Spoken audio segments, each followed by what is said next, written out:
Hi Queens, welcome back to my channel. I'm Alexxx, and today we're going to talk about kind of a serious topic. I've been kind of putting this off for a while because it's kind of heavy. It's my candle. She's just clearing up some messiness for me. No, just kidding. So we're going to start off with some I hate this. Statistics. Stats. Okay, we're gonna start off with stats.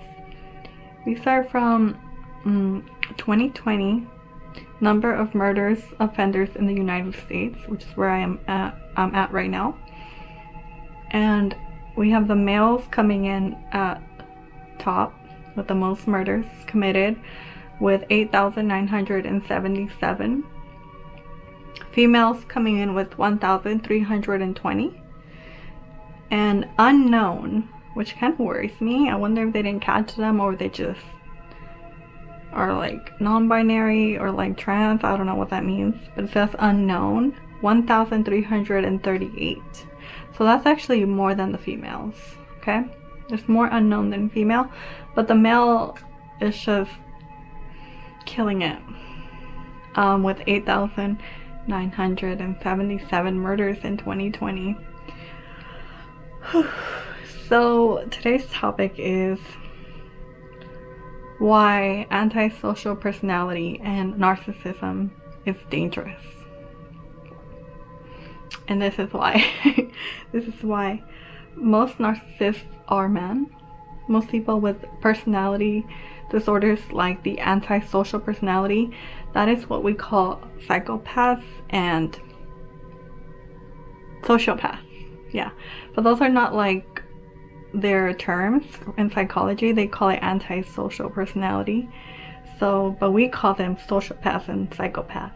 According to psychologists, the psychopath is created in a way by their circumstances and abuse, and they are more reactive than a sociopath. A sociopath is born. It's not 100% fact, but it is like a rule of thumb, I guess, to them. And they're all equally dangerous, but they are different in some ways. And they're all different than us. They're all different than regular people. Their brains are different. They feel no empathy. They feel no fear, which is amazing. Narcissists do. I'm talking about the antisocial right now.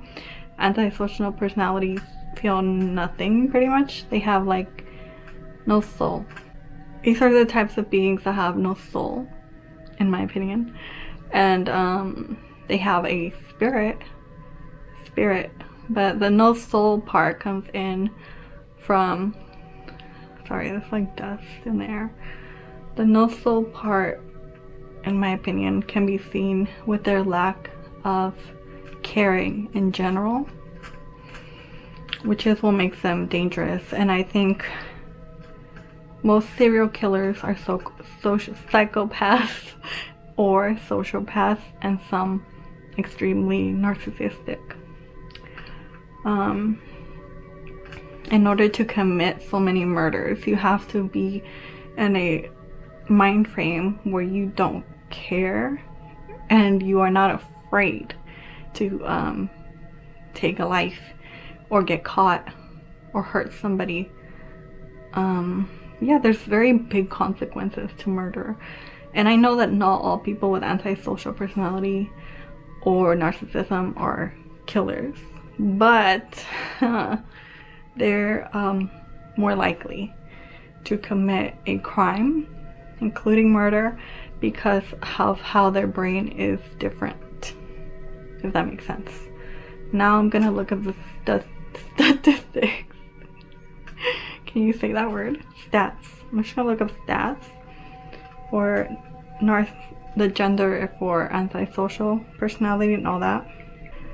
So this stat, according to the antisocial personality with gender, is kind of complicated because there are more genders now, like non-binary, transgender, so many that I don't even know. of. So, okay, but let's just keep it simple. There's more of a chance for a man 3-1 to a female. So it's not that big of a difference. But not everybody is tested. Not everybody's brain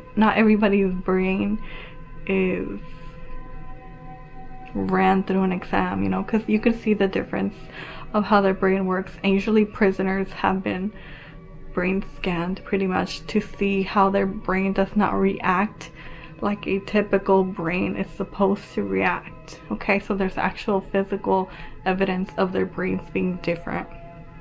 Okay, so it's 3-1, not that big. I thought it would be a bigger percentage.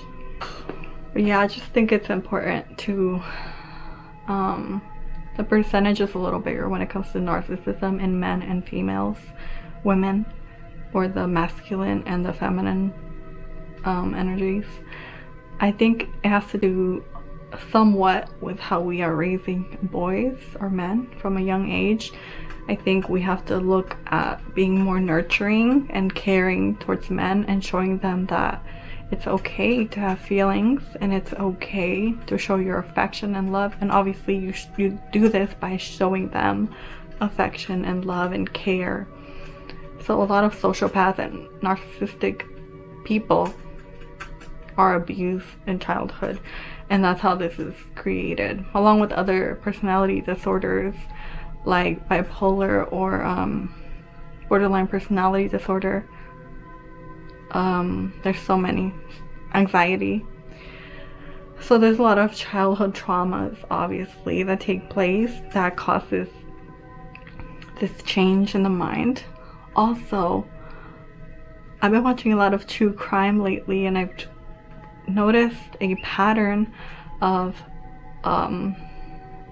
serial killers being damaged in the head, like taking head trauma, and this affected their brain. And people say that after this damage or accident to their brain, the brain is very like complicated. Even to this day, people don't know exactly how things work up here. But after these serial killers were in this accident that caused head trauma, they changed. They were different. So be aware of people who had like head trauma. This could cause something to change in the brain and make them violent and also erratic with their behavior. According to psychologists, not me, not my opinion, antisocial personality like psychopaths and sociopaths, geez Louise, cannot be changed. They cannot be fixed. They're not very, they don't really feel like we do. They don't think how we do. They're not self-reflective, so they cannot change because they don't see what they're doing as wrong or different. To them, this is normal. This is how they are. They feel empty, very empty inside, so they have no soul. So they create chaos by making all these bad decisions in their life, on top of, like, I mean, besides murder, they are known to break the law more easily. Breaking the law, cheating, lying. There's all the things you can expect from antisocial personalities because they feel empty, so they're seeking to feel something. What else? They can put on an act, like a mask, but they won't be able to keep it on long. So there will be red flags of how they don't react the same. If there's somebody being hurt, they won't cry. If somebody could literally die in front of them and they would be like, whoa. Like, I would cry. I have cried over like running over a dog. I've seen a dog be ran over too, and that traumatized me for years because it happened when I was a child.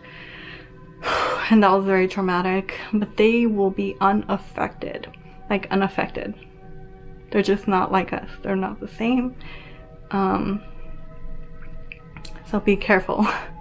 moving on real quick to narcissism. Extremely narcissistic people also have low empathy, but they do have some. They have the ability to feel empathy, but they also do not reflect, they deflect. Okay, so these people will cross you over or mess you over. I don't want to curse, but they will do bad things to you and they will rationalize it so they don't feel guilt. These people, also narcissistic people, run on fear. They live off of fear, I mean. So they're going to be very negative. Their foundation is not stable. So they're going to be like, even if they're like the cocky narcissist or the covert narcissist, either way, they all are fearful. Okay? So they feel like the world is out to get them. That's a sign. They will be inconsistent. Inconsistent, that's a big sign of narcissistic people. What else? They will also lie, cheat, and they'll blame it on you. They will not take responsibility for anything they do. So it's very unlikely that you will get an apology. Sorry. I don't know why I'm laughing. I'm uncomfortable talking about these types of people. So yeah, these are all consistent behaviors. So just because somebody's a little bit self-involved, like a YouTuber would be, does not mean that they are narcissistic. There's a whole criteria, but the main points that I just shared with you are the most important, like lack of empathy, inconsistency, lying, cheating, not taking accountability. And all of these things will be consistent throughout their whole life. From whenever the trauma started, they have a traumatic childhood, which it does not, we all have a childhood that was not perfect, so it does not give them the right to treat people like trash. Trying not to curse so bad. But that's pretty much the basics of why these people are dangerous. They have no soul. Narcissistic people might have a soul, I'm not sure, because they have the ability to self-reflect. Like, why am I doing this? I feel bad. Also, they will try not to feel guilt. So, I don't know. They're very weird. It's very overwhelming to talk about this because so many people are like this, and it's scary. It's a real problem that we are, how do you say it? We show this respect and admiration for people who don't feel emotions or who don't show their feelings, and that's dangerous because those are red flags. Not showing your emotions. Even a man who's masculine should be able to look at you and be like, I understand, I'm sorry, or they do something wrong. You know, they should take accountability. It should be easy for them. It should be natural. But we admire these people in power. Not me, but some people admire even the serial killers, which is crazy. But yeah, we have to start looking at what we see as strong, successful, and what we see as what we idolize. You know, should it be power, money, how do I say it? Cold people, coldness, or not cold, but like prideful, who they can't even like, who look down, this is another one, they look down on people who make less than them, or who have things of values that are less than them, or they're also very materialistic, like consistently. Again, these are all consistent patterns. So looking down on others is another red flag, because the only difference between me and you is our thoughts and our beliefs. Okay, but that's another video for another day because I'm running out of time.